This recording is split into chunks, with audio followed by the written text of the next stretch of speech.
আজকের গল্পটি এমন এক লেখিকার, যিনি আমাদের দৈনন্দিন জীবনের ছোটোখাটো ঘটনাকে তুলে ধরতে পারেন অসম্ভব মজাদার করে। তার নাম বাণী রায়।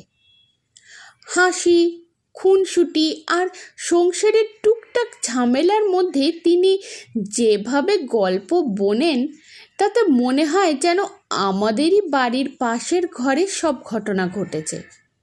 আজকের গল্প লঙ্কার আচার। শুধু একটি আচার নয়, বরং এক ঘরোয়া ঘটনার রসালো হাস্যরস।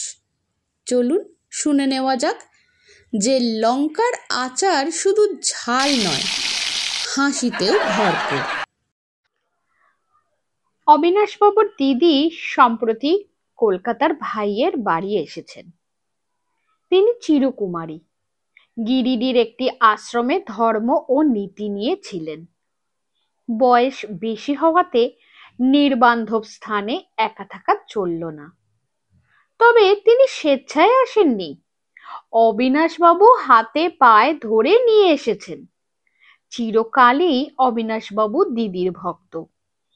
শেষ বয়সে দিদি একা একা প্রবাসে থাকবেন, এটা ভাইয়ের সহ্য হচ্ছিল না। হঠাৎ যদি কিছু অঘটন ঘটে যায়। এ বাড়িতে নির্দিষ্ট হলো দিদির বসবাসের জন্য একখানা বড় ঘর, লাগাও গাড়ি বারান্দা, বেতের চেয়ারে সজ্জিত।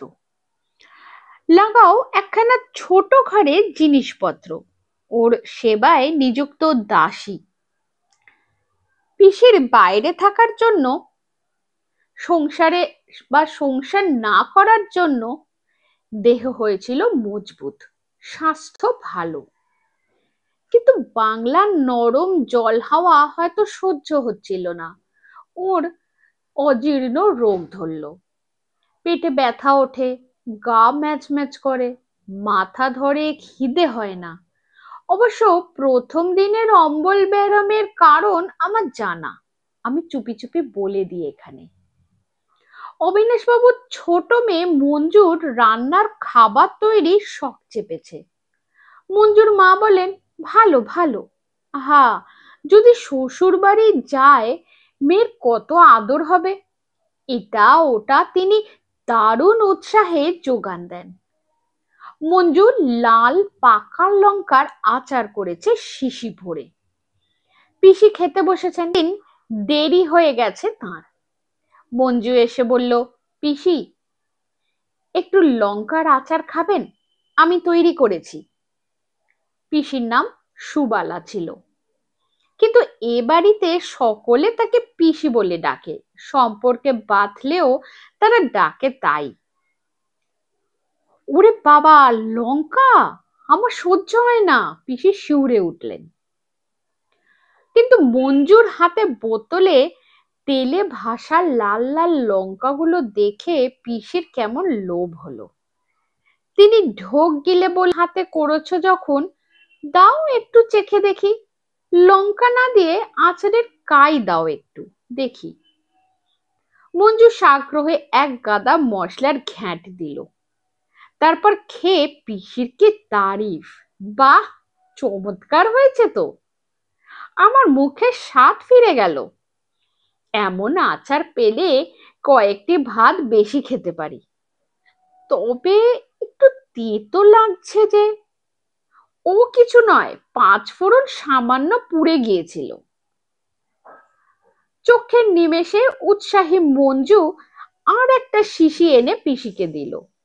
4 বোতল করেছি, এটা আপনার ঘরে রাখুন, খাবেন ইচ্ছে মতন।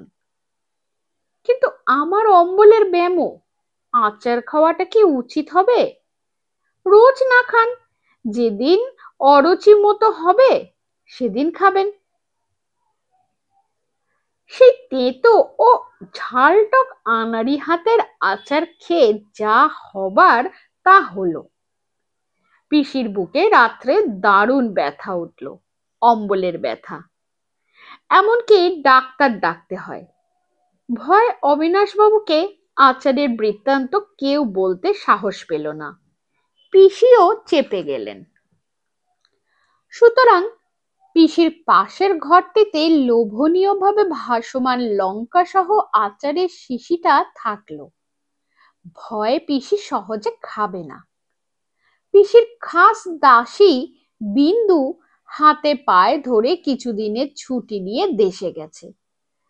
তার যা জমি জিরে দেশে আছে সেগুলো দেওর দেখাশোনা করত। দেওর হঠাৎ 3 দিনের জ্বরে মারা গেল। বিন্দু না গিয়ে পড়লে এখন সমস্ত বেহাত হয়ে যাবে। দিদির অসুবিধা হবে ভেবে অবিনাশবাবু ইতস্তত করছিলেন, কিন্তু ধর্মপরায়ণা পিসি বললেন, আহা, বিপদে রক্ষা না করলে চলে না, যাক না বেচারি, ছোকরা চাকরটা চালিয়ে দেবে।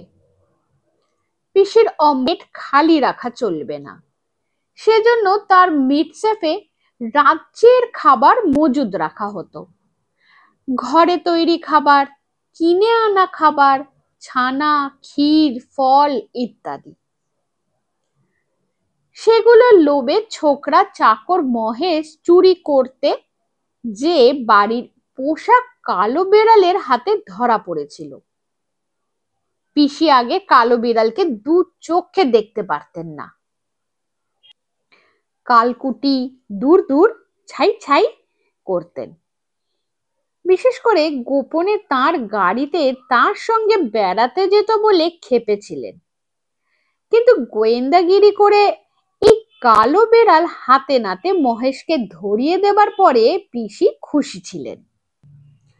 কালো বেড়ালও বাড়ির মধ্যে একটা পজিশন পেয়ে গিয়েছিল। ক্রমাগত ভালো মন্দ খেয়ে খেয়ে পিসির দারুণ অক্ষুধা দেখা গেল। কিন্তু ভয়ে ভয়ে লঙ্কার আচারটি স্পর্শ করলেন না। নির্বিবাদে লঙ্কার আচারটি তেলে ভাসতে লাগলো, দেখলেই লোভ। পিসিকে অবিনাশবাবু বিকেলে বেড়াতে যাবার ব্যবস্থা করে দিয়েছিলেন, সেটাই বহাল রইল।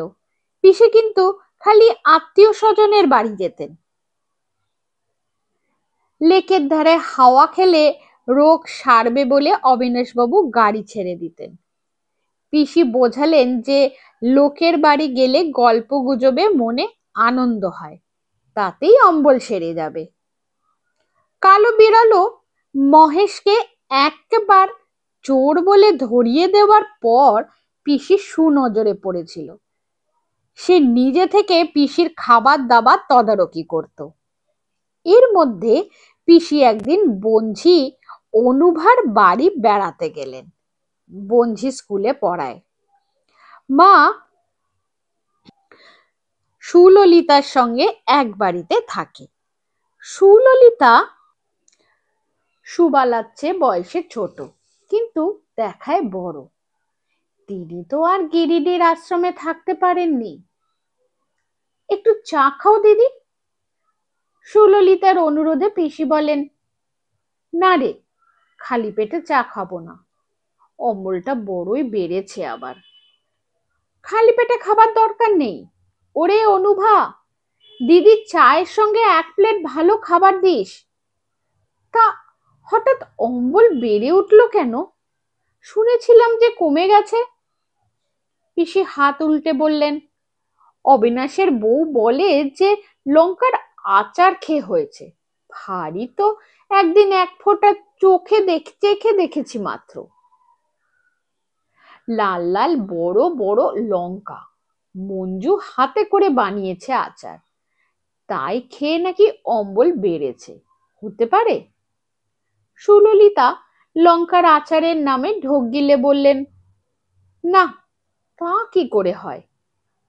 একদিন মাত্র খেলে তবেই দেখ। আমি ভয় আর খাই না, মিটসেপের ওপর ধরা আছে। ইতিমধ্যে অনুভা চা ও খাবার নিয়ে এলো। বাড়ি থেকে ছানা, ফল, বিস্কিট খেয়ে এলেও এখন পিসি খেলেন 2টো পান্তুয়া, 2টো মৌচাক, একটা অতিকায় রাজভোগ। দাঁড়িয়ে দাঁড়িয়ে খাচ্ছেন আর বলছেন, এত সব মিষ্টি কি খেতে ভালো লাগে? আহা, লঙ্কার আচারটি পেলে মুখটা বদলাতো। ওইটুকু মেয়ে একটা আচার করেছে বটে, দেখলেই তোর খেতে ইচ্ছে হবে। সুললিতা আবার ঢোক গিলে বললেন, কি করব, অনুভা তো সময় পায় না যে আচার বানাবে, বাজারের আচার ভালো হয় না। তা কি করবি, ভাগ্য যার যা। খাওয়ার শেষে পিসি দশাশয় হয়ে উঠলেন। আচ্ছা, আমি না হয় তোকে আমার শিশি থেকে ঢেলে খানিকটা পাঠিয়ে দেব। ভালো মন্দ জিনিস নিজের লোককে না দিয়ে খেতে নেই। অনুবা হাসতে হাসতে বলে, যদি না খাও মাসি তবে ঘরে রেখেছ কেন? সব শুধু আমাদের দিয়ে যাও, খেয়ে বাঁচি। না রে, ওই জিনিস হাতছাড়া করা চলে না, চোখের সামনে থাকলেও আনন্দ। তা খানিকটা দেবো বই কি। মঞ্জু একবার করেছে, আবার হয়তো বানাবে। মাসি, তোমার খাবার দাবার চুরি যেত যদি লঙ্কার আচারটাও চুরি যায়।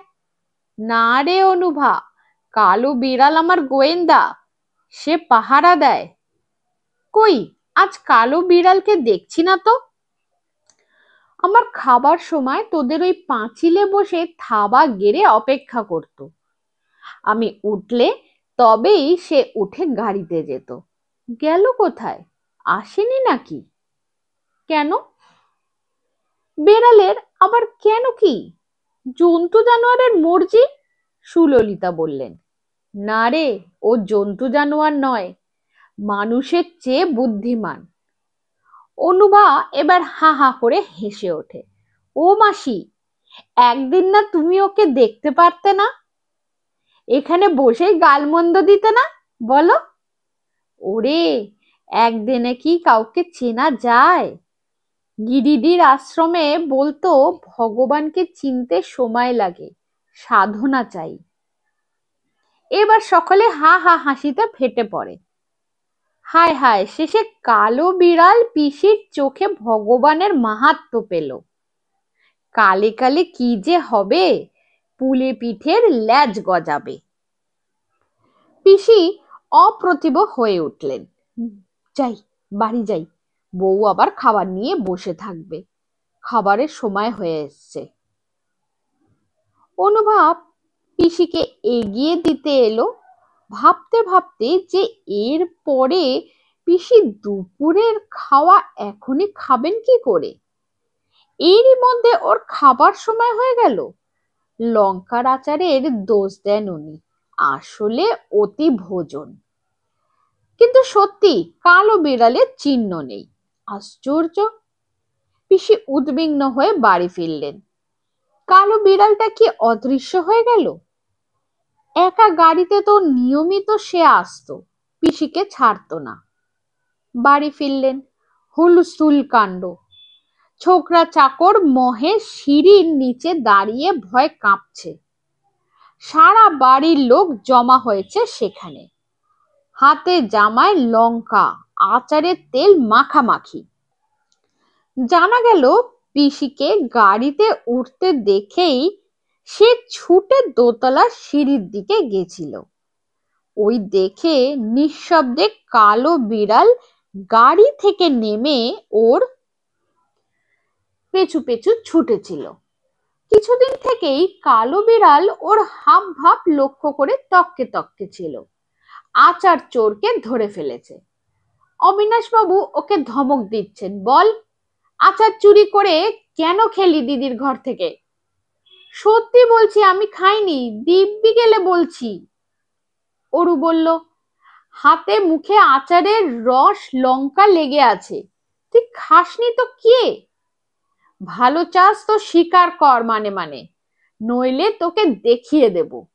বাবু, আমি খাইনি, সবে হাতে তুলেছিলাম। ওই বেড়ালটা থাবা দিয়ে ফেলে তাড়া করলো আমাকে, চিৎকার করে ধরিয়ে দিল, সত্যি বলছি। চল তো দেখি কোথায় ফেলেছিস আচার।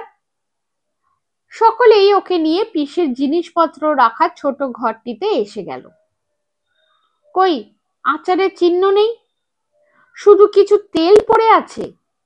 তবে রে মিথ্যেবাদী, চল তোকে দেশে পাঠিয়ে দিই, এমন চোর আর রাখা চলে না, অবিনাশবাবু বলেন। হঠাৎ কালো বিড়াল ছুটে যেয়ে পিসির পায়ে মাথা ঘষতে লাগলো। মেও মেও করে কত কি বলার চেষ্টা করলো। কি রে, তুই কি বলছিস? সস্নেহে পিসি বলেন। ক্ষমা করতে বলছিস বুঝি? তা বলতে পারি, কিন্তু আচারটা গেল কোথায়? কালো বিড়াল আবার পিসির পায়ে মুখ ঘষে হা করে মুখ দেখালো। পিসি এতক্ষণে বিড়ালের ভাষা বুঝলেন। ও, তুই খেয়েছিস? সে কি কথা? বিড়াল কখনো লঙ্কার আচার খায় নাকি? সকলে সমস্বরে বলে উঠল। তোমরা চুপ করো, আমি ওর মন বুঝতে পারছি। তোমরা বলতে ও কিছু খায় না, আসলে ওর অরুচি হয়ে গিয়েছিল। বিড়ালের খাদ্য ও আর খেতে পারছিল না। রোজ রোজ আমার ঘরে লঙ্কাগুলো দেখে, আমাকে খেতে দেখে, হ্যাঁ আমি একটু আধটু মাঝে মধ্যে খেতাম বই কি, ওরও লোভ হয়ে চোরও ধরেছে ঠিকই, কিন্তু লোভ সামলাতে না পেরে লঙ্কার টুকরো খেয়ে ফেলেছে। ওর এখন মানুষের খাদ্য প্রয়োজন। সে কি কথা? অবিনাশবাবু হতবাক হয়ে জিজ্ঞাসা করলেন। না অবিনেশ, অবাক হবার কিচ্ছু নেই। পরশুরামের গল্পে লম্বকর্ণে যখন ছাগল লম্বকর্ণ সমস্ত কিছু খেতে পারে, সাকির গল্পে টবারমরিতে যদি বিড়াল মানুষী ভাষায় জ্ঞান পায়, তবে এ বিড়াল পারবে না কেন? আমার অরুচির ওষুধ লঙ্কার আচার শুনে বেচারি নিজেরও অরুচি সারাতে এই কাজ করেছে। এমন কথা কখনো শুনিনি। চন্দন বলে উঠল। না শুনলে সেটা যে ঘটবে না সে কোনো কথা নয়। তুমি ভূমিকম্পের আওয়াজ শুনতে পাও না, এধারে নেপাল ছারখার হয়ে গেল, তার বেলা? পিসির যুক্তের উপরে কথা বলা চলে না। নিস্তব্ধ জনতার মধ্যে পিসি সগর্বে বলে চললেন, পৃথিবীতে অবিশ্বাসের কিচ্ছু নেই, তবে আমার লোভের জন্য মহেশ চোর হয়ে উঠল, বিড়ালটা বদ অভ্যাসে পড়ল। এমন লোভের বস্তু আর আমি ছোব না। মহেশ, এবার সাবধান হও। মহেশ সাগ্রহে চাইল। পিসি যখন চাইছেন না, তখন নিশ্চয় আচারের শিশিটা সেই পাবে। অমন রসালো আচার লক্ষ্মী ছাড়া বেড়ালটা মুখে তুলতে দিল না। পিসি সকলকে অবাক করে ঘোষণা করলেন, ও লঙ্কার আচার এই কালো বেড়াল খাবে, একটু একটু করে দিতে হবে, নইলে বেশি ঝাল খেলে রোগ বাঁধাবে। আর ওকে এখন থেকে মানুষের খাবার আমি খাওয়াবো। আজ থেকেই শুরু করি। মঞ্জু, দেখো তো খাবার টেবিল সাজানো হয়েছে কিনা। কালো বেড়ালটা কৃতজ্ঞতায় পটাপট শব্দে ল্যাজ নেড়ে দিল এ কথা শুনে। আর কি, আমার লঙ্কার আচারের গল্প শেষ হয়ে গেল।